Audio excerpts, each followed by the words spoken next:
back and talk about another very specific program that Greening Vermillion, a board that we sit on, focuses on, and that is Adopt a Drain. Yeah, and just in case you don't know, I'm Samantha. Yeah. So just a little bit about Greening Vermillion. We have 3 main focuses, and you can see our mission and our vision up there. And we have a small board, so we wanted to focus our things, but Earth Days, we came a bit ago to do that, and then we also have a sustainability recycling guide, which includes a series of videos, which I've talked about that a little bit before, and then Adopt a Drain. So today we're focusing a little bit on Adopt a Drain. The green square represents Kelvin, and he's so new, he came to our meeting on Monday. We just don't have a photo of him yet. But he works in the sustainability program at USD, Kelvin Brink. Yes? Yes. Yep. Brink. Actually, he works for the... Geological Survey? Yeah. Yeah, sorry. Yep. Sorry. US Same building. Geological Survey. And because we have a small board, so for Adopt a Drain, we actually have a, what should we call it? Ad hoc committee? Ad hoc committee or a special added team to work on the drain specifically. And Kevin is taking the photos, so he's actually on but also part of this committee. Yes. Yeah. A very important member of this committee. Yeah, so, Deb, Anna, and myself are on Greening Vermillion and also on this committee. And we did some special things, focus this year that I'll talk about, but that's why we needed some extra help. And I just kind of wanted to mention we're currently seeking artists to paint drains and sponsors. So we have 1 drain completed for the year already. So that's exciting news. And then we have a few in the works and a few sponsors already in the works too. So, right. So this walk, I will let you pronounce it. Waze Walkpa. I massacre it every time. Starts here at the corner right over here, and it goes 1 mile on Dakota Street all the way down to the Vermillion River to where the output, there's a different... Outfall. The outfall of everything that goes into those storm drains goes directly from, like, you could dump your soda in, out here in one of the storm drains, and it would go directly into the river. There's no filtration system, there's nothing, it is direct. And so that's the awareness that we're trying to bring with Adopt a Drain, is that that's how direct the input is.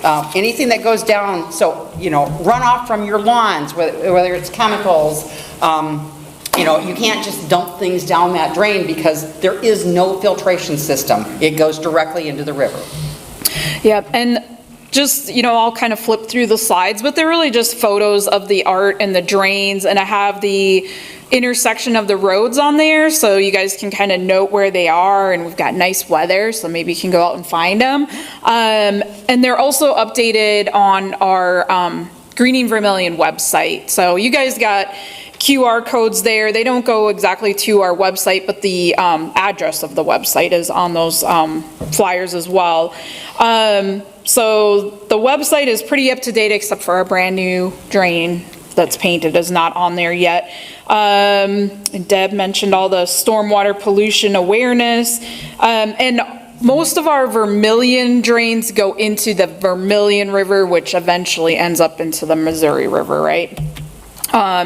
And this is just an example of some designs that have come in for this year. And the theme, of course, is connecting us to the water, right? So it can be animals or plants or what have you. So these are 2 entries so far this year. So I have those drains assigned. And I just kind of wanted to show these. These are some of my favorite drains, but not professional artists, but the Lorax is totally cute, right? Yeah. So that's one of my favorite ones. So if anybody's painted their house, painting takes some talent, but you don't have to be artistic per se. So, if you're thinking you might have a passion for this, I kind of wanted to show these. And I also like this because they're all done by the same couple, but there's quite a variety, right? So we've got the Lorax, and then we've got Vermcats. I don't know about the rest of you, but I live at an intersection, and the cats go down one storm drain and up the other, so they're watching. Don't pollute. But we got the piping plovers, which they're, I believe, endangered. So they nest and stuff. So, we've got the Vermcats, the piping plovers, the Lorax, so it's a variety of things. The beaver, right, he's saying it's a portal to the Missouri River, so that we're keeping the bigger river in mind as well. So animals, plants, beauty, recreation, pollution prevention is kind of the theme there. So there's roughly 21 drains on that 1 mile stretch. Now, there are storm drains all over the whole city, and that is not the only outfall either. Right. There's one up north into like a ditch? Well, there's a bunch that go into the Vermillion River. They're just not very accessible. Like, we kind of wanted to pick an outfall that you're not going to sprain your ankle trying to look at the outfall. There's actually a path, if you've ever been down that way, there's a path that goes right by it. And Yeah, so the Dakota Street goes to Cotton Park, and then you go under on the bike path to the fishing pier. Everybody kind of knows the fishing pier, and like you look back and there's the waterfall. That's actually the outfall, right, of the storm drain. So that's where the one place where the water comes out, but very visible, so Right. that you can see it if you kind of go out on the fishing pier and look back. And Right. We just thought there would be, again, there are so many storm drains all over town, right? Yeah, you probably have one next to your house. But we thought picking this 1 mile stretch and making it, kind of a destination, like you can start up here, and really 1 mile walk is pretty easy for most people. And like getting to look at all of the storm drains on your way to that outfall. yeah, and depending where you park, it might be 2 miles to get back, but Right, yes. So I wanted to highlight these pictures because the frogs, the coyote, and the muskrats or vermcats, they're maybe both, right? Those are the ones that are from Cherry Street, kind of going past this building. So they're right out here on the sidewalk. The ducks are done by the same artist, but that's down on University Street, kind of right before South University, before it goes down the hill. So we do pay artists $100 to design and paint the drain.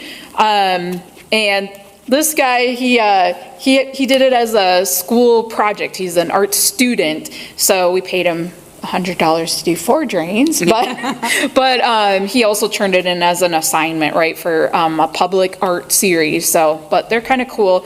The coyote didn't do well this winter, but he's going to touch them up. Yes. So We do seal these drains too, so one of the things that our committee came up with is prepping the surface adequately, getting it adequately clean, and then doing a primer, and then having it painted. A clean surface is really important, and then a seal coat on it. Yeah. To help preserve it. yeah, this one is kind of downtown, so just wanted to show that one. This was done by one of our sustainability students at University of South Dakota, and he actually used it as his class capstone project and gave us some feedback. He said we need to get better at social media, so we're always accepting help on that, because like Kevin, we only post on Facebook. So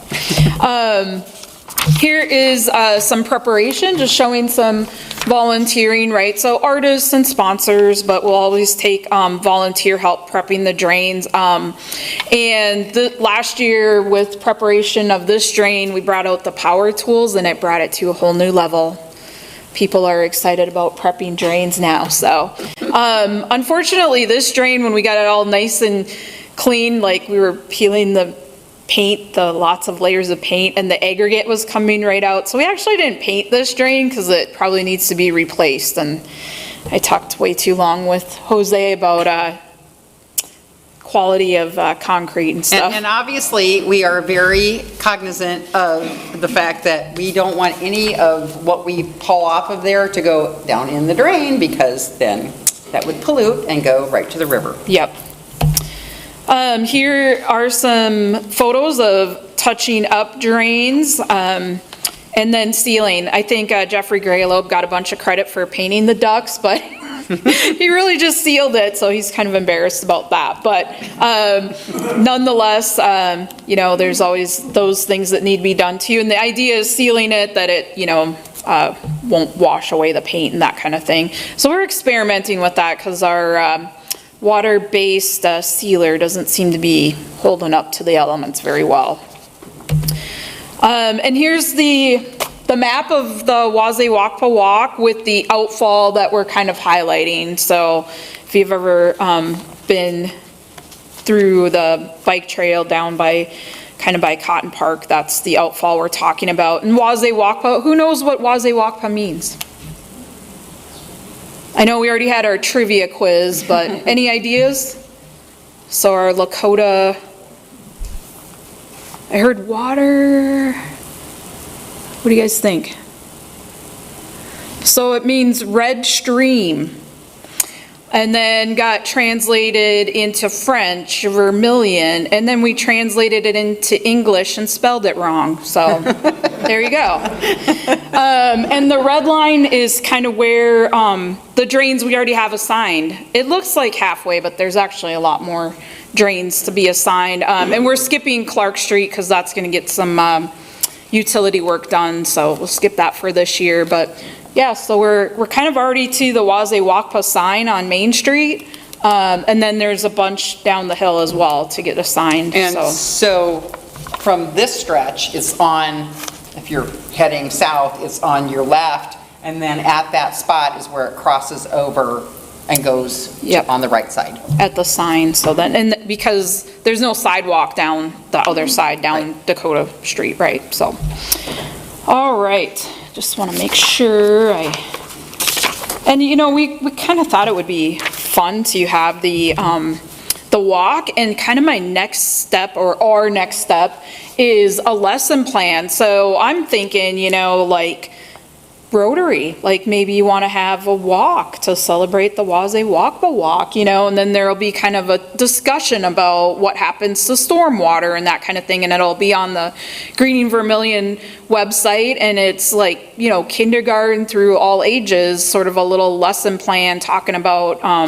stormwater pollution prevention, the Girl Scouts, the 4-H, PEO, all of our organizations. Somebody mentioned Ollie this morning. Yeah, Ollie, or, like, we got people visiting from out of town. There's tons to do in Vermillion. Let's go on the Wazay-Wakpa Walk, right? Yeah, absolutely. So that's kind of, we'll put this lesson plan, and there's plenty to steal. I think there was a concern that it'd be hard, but just gonna steal it from a different city.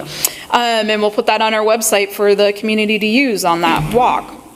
We're also planning kind of in the future, this is tentative, but at the end of the painting season in the fall, I didn't know what to call it. I mean, I know it's not really an open house because we're outside, but like have a little celebration where sponsors and artists and volunteers can go on the walk, and we'll have some refreshments and, identify the sponsors and that kind of thing too. So that'll probably be in the fall. And full sponsorship is $250, but we accept any amount, of course. It's just that full sponsorship gets your name on the website, a framed photo of the drain that you sponsored, and credit on the sidewalk at the open house, or whatever we're going to call it. Yes. So Rotary sponsored a drain, and we have one drain painted. So this is your guys' drain. So it's at Dakota and Cedar. So Nora is the artist. She designed it. So you can kind of see she's got the design. She painted it last weekend. Kevin primed it for her, and then she painted and finished the drain. So that is the Rotary drain. So thank you for your support. Questions? Has anyone from biology sustainability like ever test, do they do like routine tests of the outlets into the Vermillion River as far as for levels of pesticides or like the nasty stuff that's going out Well, over time? I think that DENR does that. Oh, Yeah, like surface water. Yeah, so yes, I think is being done all the time. And they do test the organisms, right? So they do counts of like dragonflies and stuff like that. I know that kind of research goes on in the Vermillion River as well as the Missouri. It's not called the DENR anymore either. What It's is the DANR. Yeah, there you go. George? Yeah, parallel to that question. From what I understand, then, all the lawn chemicals, pesticides, herbicides, fertilizer that washes off of people's lawns into the streets goes into the river. Yes, sir. Yes, that is correct. Do they have filtration system? No, there is no filtration system in storm. It is a direct, it is like you pour it in here and it goes to the river. Do they have them available? There are available, like, you know, Expensive. filters, but we'd have to put them in all the storm drains, right? And it's separate from your sanitary sewer, right? So the storm drains are a different system than our sanitary sewers, which does get treated. Yeah, I would add to that comment that even our sewer water doesn't go through tertiary treatment, which, you know, any solubles go right through that. And because the tertiary treatment is really expensive. And so all the chemicals that I was exposed to, they're all soluble. And so they would go right through a non-tertiary system anyways. Well, not all of them, but yeah, there is that possibility. So, but the tertiary systems take up a lot of land, right? Because it's settling ponds and that kind of thing. Scott? Is this storm sewer drain into the Vermillion River upstream of the bridge to the airport? No, the river goes that way, right? The Vermillion River, doesn't it go? The river runs east-west, east being downstream to the Missouri. You go down, the river goes that way. Okay, it goes, all right, it flows that way, okay. I think it's, And you cross the bridge. yeah, I think this outfall is before the bridge. It's right before the bridge. Because you gotta go The from, river's flowing that way, it's after, right? oh, yeah, It's on the downstream side. Yeah, downstream. Right. Okay. does that answer your question? We'll talk later. Okay. Other questions?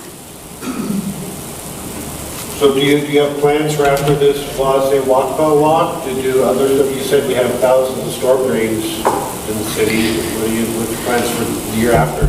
So possibly, but we found that drains don't last forever. So, you know, maintaining the drains takes a little bit of effort, right? I think the most we've gotten out of a drain is 3 years maybe, you know, so they need to be touched up or repainted. So I could see where we maybe have other walks or what have you, but with 21 drains, that's a lot to maintain. So we'll see. You know, it could go down University or something. Patrick?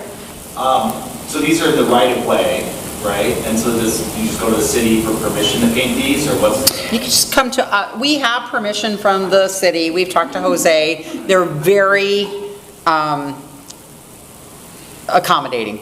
Yeah, but Yeah. But good question, because we can't just go paint any drain or it's Right. vandalism, right? So, yeah, so I talked to Jose and, you know, he knows that we're kind of planning on going down Dakota Street. And then as I sign the drains, I'm like, all right, Jose, I just sent him a note. I'm like, we're painting this weekend, you know, so that he kind of knows. And to that point, so we used to have some on Main Street before the downtown, you know, we did downtown, redid it. And so now, because of the colored sidewalk, it can't go up into that. It has to be below, so, I mean, it's a lot smaller. It's right on the curb. Right, yeah. it's right on the curb. So, I mean, that's just one stipulation on downtown. Joe? Have you gone to the art department by any chance at USD? Yes, Yep, we have reached out to high school art department, 4-H clubs, Amy Phil actually didn't she do? She hasn't sent a design, but Nora, I mean, she Okay, came yep. from USD Yep, Art, so. VTC has sent in, so the community theater, they've sent in a design. And I Yeah, think- we've been reaching out to a lot of different groups. And I think Messy Hands, they'll do a few drains, so. So if you can think of any groups that, like 4-H, for example, you know, a lot of those clubs are always trying to raise some money, and it's $100 for their club, and so if you can think of any other groups like that that maybe we've missed, we'd appreciate the input. Good questions. Okay, well, thank you very much. Thank you.